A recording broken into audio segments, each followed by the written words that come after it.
Now that we've reached the end of all the qualitative characteristics and accounting principles, it's time to look at how they relate to each other.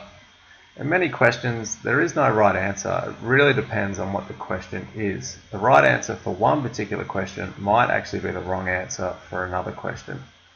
For example, let's pretend Janet owns a business and the business has a vehicle that's purchased at $8,000 5 years ago. This week on carsales.com, similar vehicles are being valued for $6,000 and Janet's decided now to sell the vehicle. Her sister also needs a car urgently and has offered to pay her $8,200 for the vehicle, and the vehicle has always been valued at $8,000 in the firm's books. That would be its historical cost. How should it be valued? Well, it really depends on the question.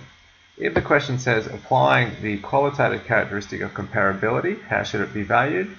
We'll value it at $8,000. That's the amount it's always been shown at in the firm's records. What about consistency? Well, same thing. We learned when we studied consistency. Consistency and comparability are very, very similar. We're going to apply the same accounting techniques from one period to the next.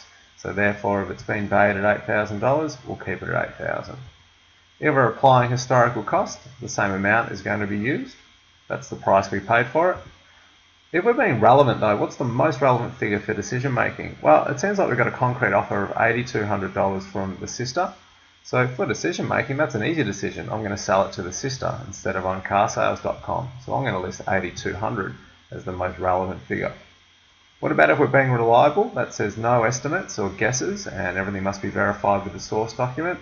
Well, I can't use the $8,200 now. That's actually somebody's estimate. My estimate or the sister's estimate. There's no source document to verify that amount.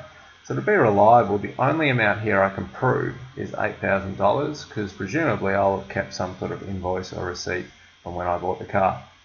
Lastly, what about if the question said applying conservatism? How would you value it? So we recognise losses when expected, gains when certain. So the $8,200, we'll be making a gain of $200 on that transaction from the price we paid. But I can't recognise that gain until it's certain. While the sister may have offered to actually buy the vehicle, the fact that she hasn't yet doesn't mean she will. There could be something go wrong and she might change her mind.